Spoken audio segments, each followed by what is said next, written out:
네, 오늘은 고린도전서 1장 10절에서 17절까지 지난 시간에 했던 내용을 좀 더 자세히 심층 분석하도록 하겠습니다. 우리 제일 먼저 본문의 말씀 먼저 보냅니다. 10절 형제들아 내가 우리 주 예수 그리스도의 이름으로 너희를 권하노니 다 같은 말을 하고 너희 가운데 분쟁이 없이 같은 마음과 같은 뜻으로 온전히 합하라.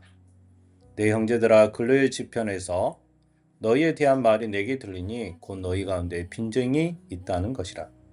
이는 다름이 아니라 너희가 각각 이르되 나는 바울에게, 나는 아볼로에게, 나는 게바에게, 나는 그리스도에게 속한 자라 하는 것이니 그리스도께서 어찌 나뉘었느냐. 바울이 너를 위하여 십자가에 못 박혔으며 바울의 이름으로 너희가 세례를 받았느냐.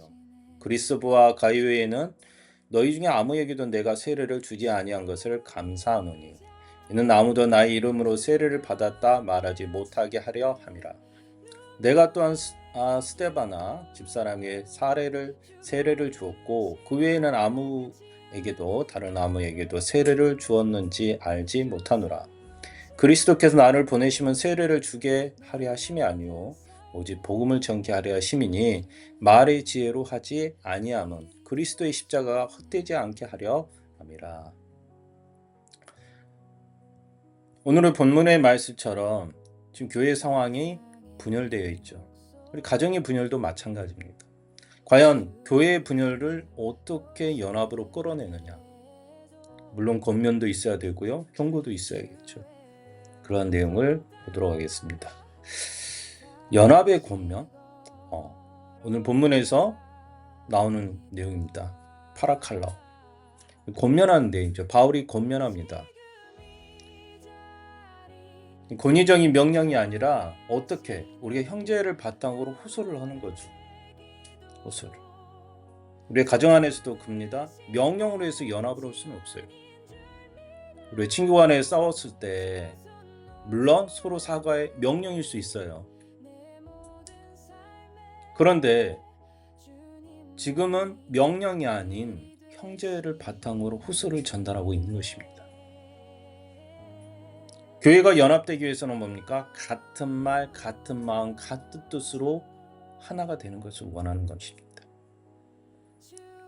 그래서 카테리스티스 메논이라는 표현으로 이를 강조하며 카테리스테머이 온전히 합하다는 말입니다. 그래서 우리가 같은 말, 같은 마음, 같은 뜻으로 하나가 되어야 되는 거죠. 그래서 회복이 필요한 영적 상처로 인식이 되는 것. 그래서 교회가 분열하는 것은 영적인 문제가 생겼다는 거죠. 또 교회의 파벌주의를 형성합니다. 너무 파벌에 있지다. 나는 바울에게, 나는 아볼레에게, 나는 게바에게, 나는 그리스도에게라는 선언이 포착되어집니다. 이는 각기 다른 지도자의 충성을 나타내는 것. 불의를 초래하는 것은 이런 파벌주의 실상을 보여주는 것입니다. 오히려 이게 파벌주의가 교회의 본질을 위협하는 균열이 되는 거죠. 바울은 이러한 분열이 단순한 의견의 차이를 넘어서 교회의 본질을 위협하는 균열이라고 강조하는 것입니다. 이는 교회의 연합과 사명에 대한 심각한 도전으로 인식되는 부분인 거죠. 교회의 분열에 대한 바울의 강력한 반박을 통해서 신앙의 본질과 지도자 숭배의 허구상을 강조하고 있습니다. 그리스도께서 나누셨느냐? 에메리스트 데오 크리스토스. 라는 질문으로 교회의 분열이 에메리스트 데오 나누셨냐 이런 거죠. 그리스도가 나누었느냐? 이거는 곧 그리스도를 찢는 행위인 것을 강조하고 있는 것입니다. 에메리스트 데오 크리스토스. 그리스도께서 나누셨느냐? 바울이 너를 위하여 십자가에 못 박혔느냐라는 질문으로 지도자 숭배의 허망함을 묻는 거죠. 교회의 주인은 누구시라고요? 그리스도이십니다. 누가 숭배받아야 되고 덕망받아야 하는 자리가 아니라는 거예요. 교회는 서로 섬기는 곳입니다. 구원의 근거 오직 그리스도의 십자가에 있음만을 우리가 기억을 해야 되는 부분인 거죠. 우리가 바울의 세례관을 볼 수 있는데, 이 세례라는 것은 여러분 어떻게 생각하십니까? 세례가 뭡니까? 물론 마태복음, 누가, 마가복음 다 세례에서, 복음서에서도 세례의 의미가 나옵니다. 세례는 요한의 세례를 우리가 기존에 알고 있잖아요. 회개에서의 물세례라고 알고 있잖아요. 그죠? 근데 이 바울이 받았던 성령의 세례는요, 하나님의 의를 이루시김이랍니다. 그래서 의의 성취라는 거죠. 의의 성취가 뭡니까? 바로 우리가 구원에 이르는 행위가 되는 거죠. 결국 우리의 정말로 구원의 행위인 것입니다. 근데 이 하나님의 의를 이루는 부분이 어찌 거기서 파가 생길 수가 있겠냐는 거예요. 하나님이 바울에서만 이룹니까? 하나님이 아볼로에게서만 이룹니까? 하나님이 게바에게만 이루냐는 겁니다. 바울은 고린도에서 세례를 주지 않는 것에 감사하고 있습니다. 오히려 세례는 구원의 본질이 아니라 표징이죠. 하나님의 의의 성취는 바로 세례를 통해서 우리가 하나님의 백성이 되고 십자가의 모든 걸 도말했을 때 가능한 것입니다.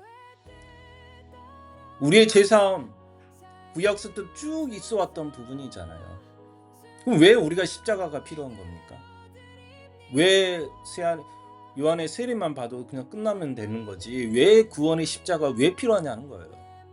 우리의 죄를 완전히 도말하는 것은 십자가인, 바로 예수 그리스도의 십자가인 것입니다. 오직 예수의 십자가만이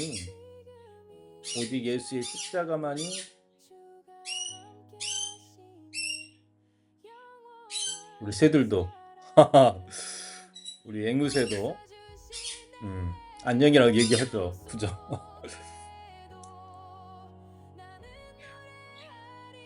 우리 앵무새도 이 내용에 동의를 하는 것 같아요.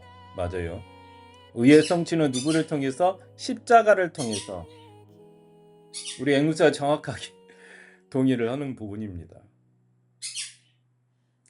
그래서 교회 내에서 세례는 종종 개인의 소속감을 강조하는 수단으로 사용될 수도 있다는 거예요. 또 지도자 숭배의 경향을 강화할 수도 있습니다. 특정 지도자에게 속했다는 인식이 생기고 오히려 복음의 순수성을 해칠 수가 있다는 것입니다. 바울은 그리스도로부터 부르심을 받아 세례자가 아닌 복음의 선포자로서 정체성을 확립하였습니다.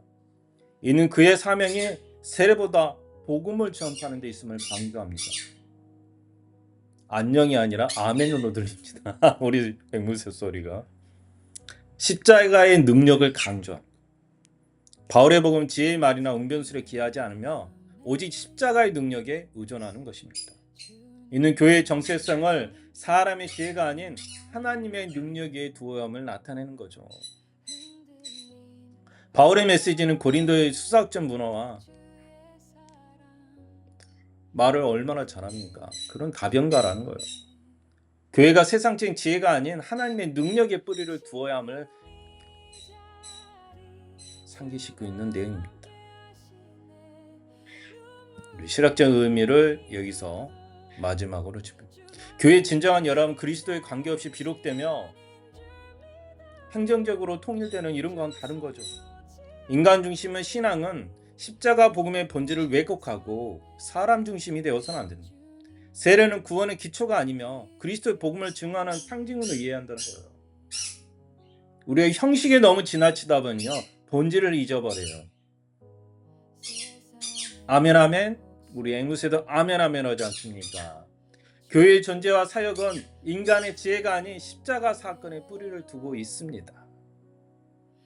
오늘 고린도전서 1장 10절에서 17절에 나와 있는 내용. 교회의 연합은요, 어떻게 이루어진다고요? 바로 십자가를 통한